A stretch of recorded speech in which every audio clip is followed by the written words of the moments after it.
When it comes to concrete, we've got you covered. RowPaint.com offers custom concrete coating services for your garage, business, warehouse, and more. And we do it in one day. We are your complete concrete coatings solution.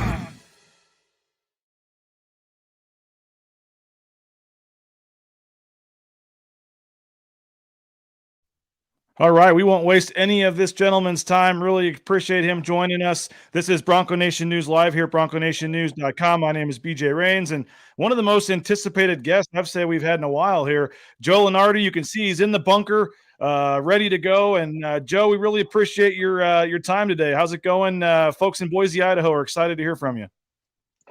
BJ, if I'm at the high end of your guests, maybe you need to get some better guests. Well, it's March 1st, so you're the guy everybody wants to hear from, and it's been a long 7 years for Boise State fans since they made the tournament back in 2015 in the first four, and so they're excited to see their name in the bracket and check your brackets every day. Well, what's just your general thoughts, I guess, on Boise State and where they stand at this point? Well, I'm going to give you some good news right out of the chute. How's that?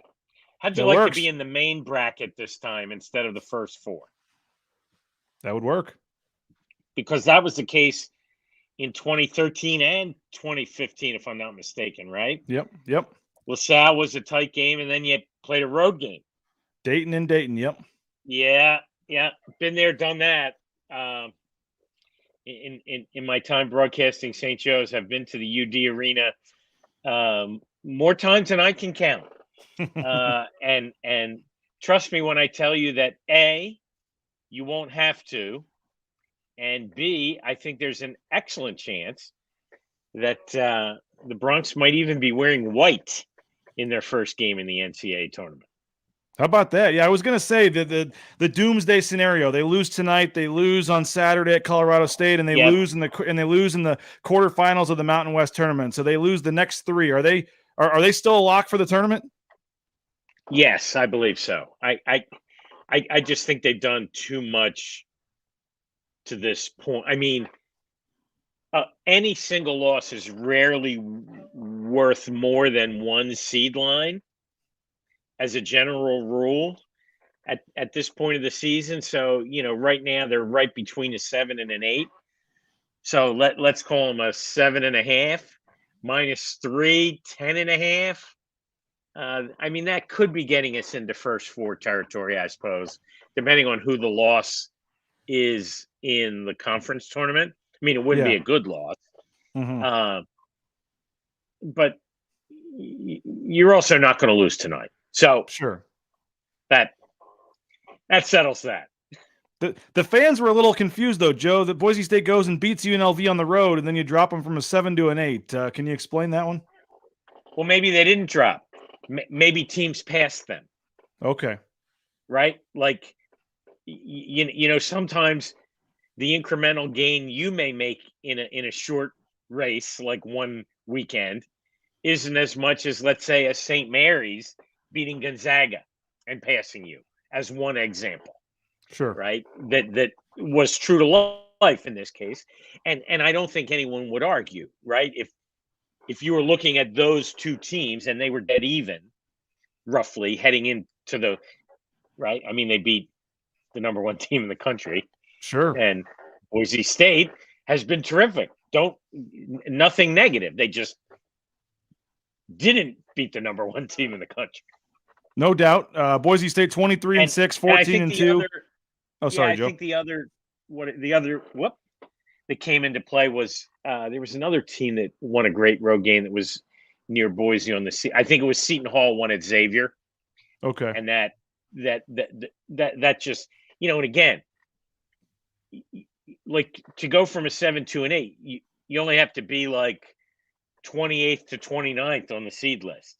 Sure. It can be really an almost insignificant drop in the big picture, but look a lot worse than it is. Sure. What about the I mentioned the doomsday scenario, but what about the bright side scenario where they win tonight, they win Saturday at Colorado State, and let's just have some fun and say they win the Mountain West tournament. Yeah. How high could they get? I don't think they can get to the top 4 lines. So just looking at all the teams they'd have to pass, like all of those teams aren't going to lose out. Sure. They're just not. But I mean, they could certainly be a 6. Maybe outside chance at a 5. Okay. And if it were me, I'd be rooting for a 6 because I think it's better to be. I'd rather my path be, 6 plays 3, 6 plays 2, than 5 plays 4, 5 plays 1. Right? Yep. Yep. And obviously you play a slightly harder, you play an 11 instead of a 12 in the first, but those teams are pretty indistinguishable, and I would just assume, hope for a better matchup X and O wise, personnel wise, than I would be worried too much about seeding at this point. You want to avoid 8, 9, and you want to avoid 4, 5. Sure. What you mentioned, Boise State, maybe wearing the white jerseys, obviously being the 8 or higher. How much? I mean, you got 350 teams, and I guess you're looking at a pool of the 68 teams in the tournament plus another 15 or 20 that are trying to be in. Are you, when it comes to schools like Boise State, are you mostly just looking at the numbers? Are you able to actually watch some of their games, or how do you evaluate a team like Boise State or these Mountain West teams? Well, full disclosure, in this particular case, I did some work with and for the Bronx in the off season, in terms of scheduling and metrics. So I've had an unusually close interest and have probably seen a dozen games. Okay. So I know all about them, and I know they've either been the best team in America in close and clutch situations, or I would say just a tad fortunate on more than 1 or 2 occasions.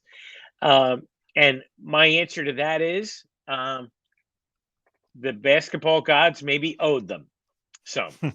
Yeah. And may get tired of paying it off at some point in the near future. Well, the fans will point to the Colorado State game.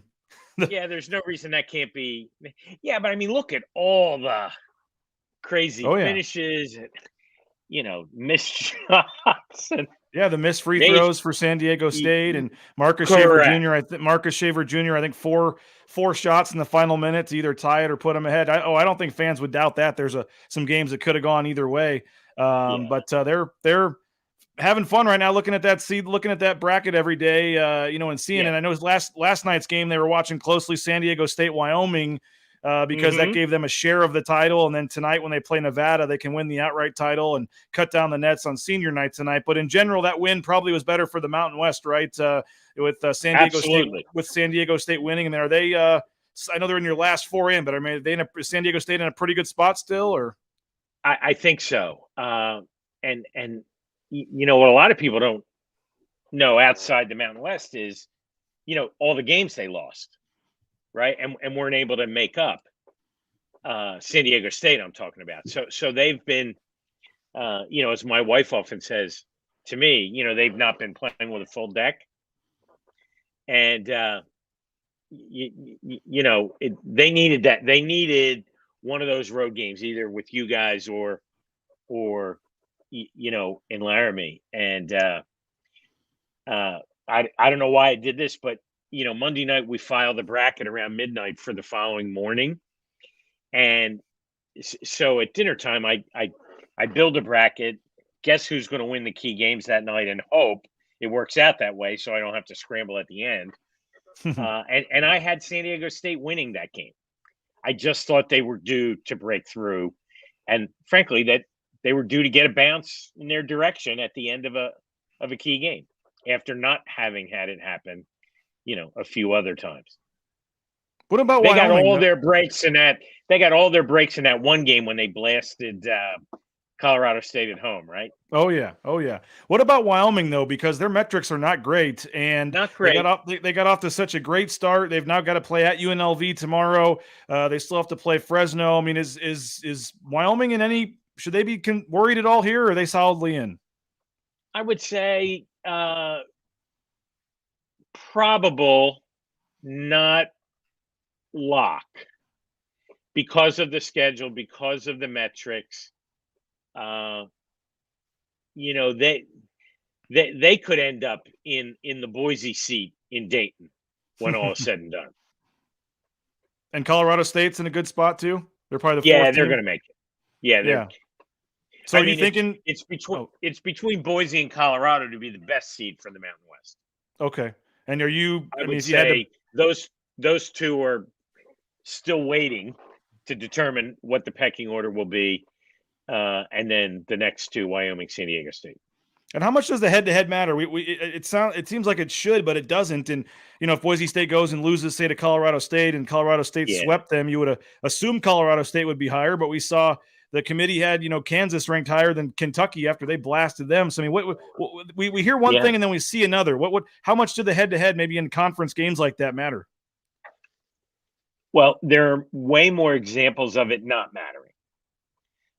Yet I'm human. And, throughout the year, sometimes you're sitting there and you're working on your seed list and you go, oh, well, I just saw them do that. Last week I had a bracket where the last team in was Memphis and the first team out was SMU, yet SMU had swept Memphis. Right. Wow. But, and there can't be a more pivotal spot, right, than the last spot. But, you look at it the way they look at it, and SMU's best win was against Houston at home. Memphis's best win was at Houston, so better, right? And Memphis had also beaten Alabama, a top 4 or 5 seed, and Memphis or SMU didn't have anything like that. So I try not to make the obvious leap and make a determination based on head-to-head. Will we make that mistake in a couple instances on Selection Sunday? Absolutely. Will they make a couple mistakes also? More than likely. Got a lot of comments here. Joe, everyone's calling you the GOAT and appreciative of you coming on. But somebody was wondering about the Mountain West Tournament and just in general, the Mountain West Tournament, how much fluctuation. You play these 18 conference games, you see the whole 31 regular season games body of work, and then you get to this 3-day tournament. And a team like Boise State has not traditionally done well in the tournament. So I guess the fans are kind of wondering how much fluctuation, how much importance, maybe in the Mountain West in particular, will the Mountain West Tournament have on the seedings and things like that? Well, my first response would be, let's not bring past tournament performance into play, because in most cases, these are different players, right? And this is a really good team. Like you don't win, 13, 14 in a row, and I don't know, 18 out of 20, whatever the numbers are, they're crazy good. 20 out of 22 right now, I believe, Yeah, exactly. Like, flipping the calendar to 2022 was pretty handy. And I wouldn't get hung up on that. I mean, what's weird is about the Mountain West, it's probably the highest level league which permits a home court advantage. So, and I get it. Most high level leagues don't have a home team in Las Vegas. Right. Yeah. Like one that I know of. And, the Pac-12 tournament is there, not an issue. The WCC is there, not an issue. I don't think it's that big a deal. And the committee will certainly, metrics-wise, if Boise should lose to UNLV at any point in that bracket, it'll be a road game, right? I wouldn't get too hung up on how badly it's going to hurt, or for that matter, how much it would help. So you're telling I think if I had a better mortgage payment today on Selection Sunday night, Boise will be a 7. Maybe a 6. I do not think they'll be an 8, and I do not think they'll be a 5. So you're projecting, I guess, them to win enough over the next 2 weeks that you'll be continuing to bump them up, or other teams losing, or some combination of that. Yeah. Correct. So I guess your synopsis of the interview here is Boise State fans should relax and enjoy this. And you're saying that absolutely. And I appreciate them calling me a goat instead of a jackass. I get that a lot. Well, we appreciate and some other animals. Well, we appreciate your time. I know you're making the media rounds here, and we really appreciate it. But yes. It's good to hear that Boise State's in a solid position. And so, which games did you help them get? St. Louis, or how did you do the non-conference schedule, or what'd you kind of tell them? How's that kind of work? Where they reach out to you? Yes, St. Louis was definitely one of the games we discussed. We discussed how valuable the tournament in Charleston might be, and how that might impact going out to try to get other games. And then I said, look, the best thing you can do is, after the holidays, win 20 out of 22. So I'm glad they took my advice. It made you look smart. Easy enough. Oh, yeah.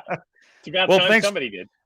So when does the bracket keep getting updated now? Is it every day yet, or when does it?